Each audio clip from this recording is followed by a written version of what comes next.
लगता है कि अगर शायद मुझे ये चीज़ पहले मिल जाती तो मुझे वाई नहीं मिल पाता इसके लिए।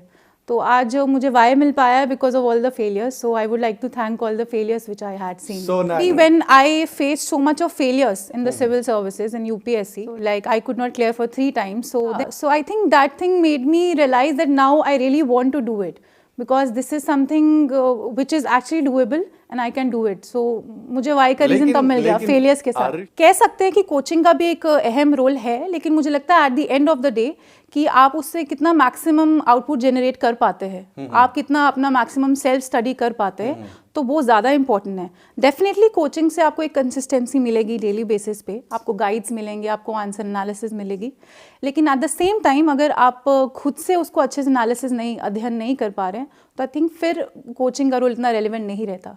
लेकिन कोचिंग प्लस अगर आपकी सेल्फ स्टडी बहुत अच्छी एफिशिएंट है तो definitely. My rank is 13 and this is my second attempt and my first interview. और इसकी प्रेपरेशन मैंने अपनी ग्रेजुएशन अपनी बैचलर्स ऑफ इंजीनियरिंग के बाद शुरू कर दी थी. इनफैक्ट ग्रेजुएशन के लास्ट ईयर में ही शुरू कर दी थी. तो उसके बाद जो है मैं अपने सीनियर से बात करती थी, टीचर से, और उन्हीं से जो है सीख कर जो है आई क्लियर दिस एग्जामिनेशन. और मुझे लगता है इस एग्ज़ाम को क्लियर करने के लिए ये बहुत इंपॉर्टेंट चीज़ है कि आपको एग्ज़ाम क्यों क्लियर करना है उसका वाई बिल्कुल पता होना चाहिए.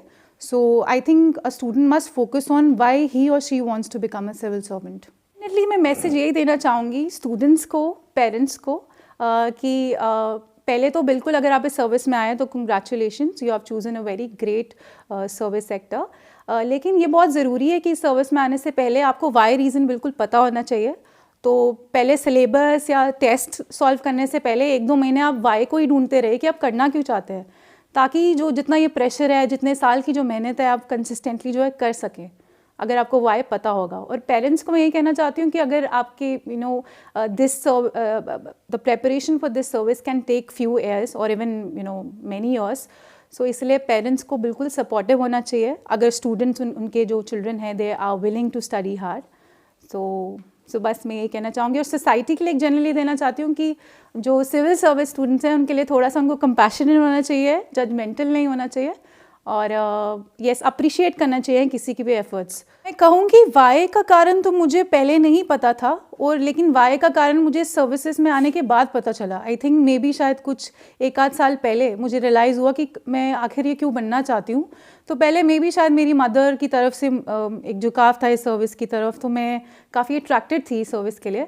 लेकिन वाई का रीज़न मुझे रिसेंटली अभी पता चला, एंड आई थिंक वो एक बहुत सीक्रेट है, वो मैं अपने तक ही रखना चाहती हूँ. बहुत अच्छा लग रहा है और मुझे तो विश्वास ही नहीं हो रहा क्योंकि रिजल्ट बहुत जल्दी आए हैं. हमें उम्मीद थी कि रिजल्ट्स को अभी कुछ समय लग सकता है, लेकिन JKPSC ने काफ़ी अच्छा काम किया और रिजल्ट्स जो है within I would say within a day निकाला है. So I am very much happy, my family is very much happy now. तो मैं ये कहूँगी कि मेरी मदर जो थे शायद मैं 5th या 6th स्टैंडर्ड में थी जब मेरी मदर ने मुझे फर्स्ट टाइम इंट्रोड्यूस कराया सिविल सर्विसेज के नाम से. मुझे IPS की तरफ, पुलिस की तरफ काफ़ी झुकाव था, तो बचपन से था कि मुझे पुलिस में जाना है, लेकिन ये नहीं पता था कि करना कैसे है, कि क्या चीज़ की जाए. क्योंकि मुझे साइंस में इंटरेस्ट था तो मुझे इन सब्जेक्ट्स के बारे में इतनी नॉलेज नहीं थी. तो लेकिन जो मेरे पापा थे मैं कहूँगी कि वो हमेशा मुझे फेलियर के कोट्स के बारे में बहुत बताते रहते थे. सो मैं हमेशा क्वेश्चन करती थी कि आपको मुझे सक्सेस के कोट्स बताने चाहिए, फेलियर के कोट्स क्यों बताते हैं, क्योंकि मुझे समझ नहीं आता था उस वक्त कि what is the exact need of all these quotes. But finally in दोनों की सपोर्ट की वजह से जब इतने बिल्कुल जब फेलियर्स हुए तो मुझे एक्चुअली पापा के फेलियर के कोट्स का मतलब उस टाइम समझ आया, याद आ गया. बिल्कुल. सो मैं यही कहूँगी कि मदर ने इनिशिएट किया और फादर ने बिल्कुल सपोर्ट किया और आगे बिल्कुल बढ़ने की मोटिवेशन दी. तो दोनों का एक बहुत ही मैं कहूँगी अहम रोल रहा मेरी पूरी जर्नी की तरफ. जो एक मॉरल सपोर्ट होता है, आई थिंक जैसे कोट कहा जाता है कि यू विन और lose the way you think.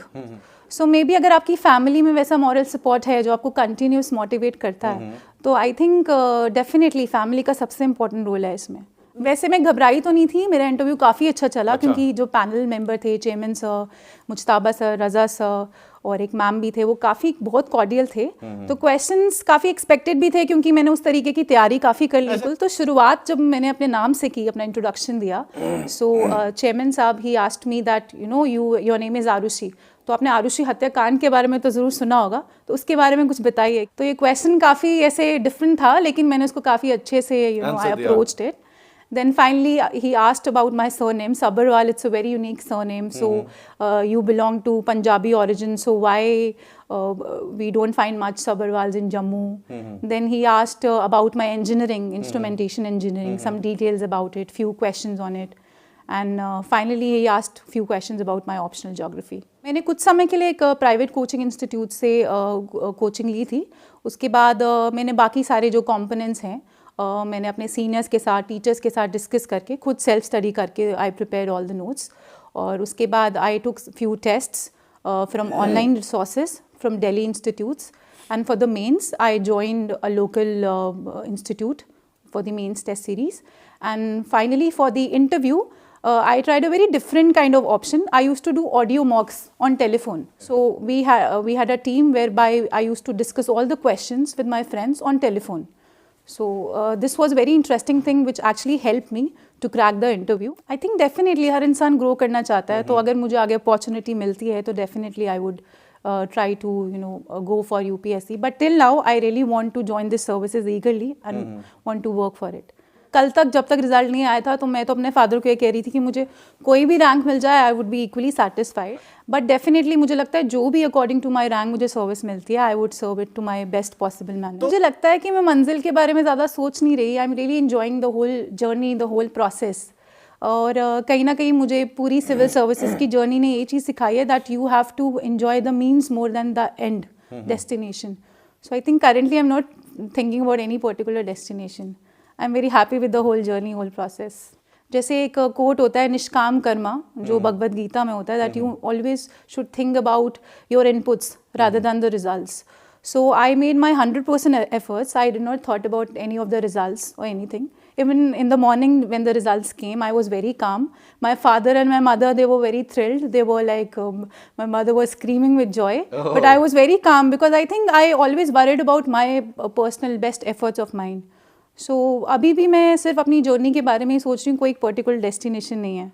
Firstly मैं कहना चाहूँगी मैं काफ़ी प्राउड फील करती हूँ कि मैं एक ऐसी यूनियन टेरिटरी को बिलोंग करती हूँ जो कल्चरली बहुत वाइब्रेंट है, जहाँ पे आपको हर काइंड ऑफ रिलीजन्स मिल जाएंगे, कल्चर्स मिल जाएंगे, और उसके बावजूद भी कितनी कम्युनल हार्मनी है हमारी यूनियन टेरिटरी में. That's the biggest thing.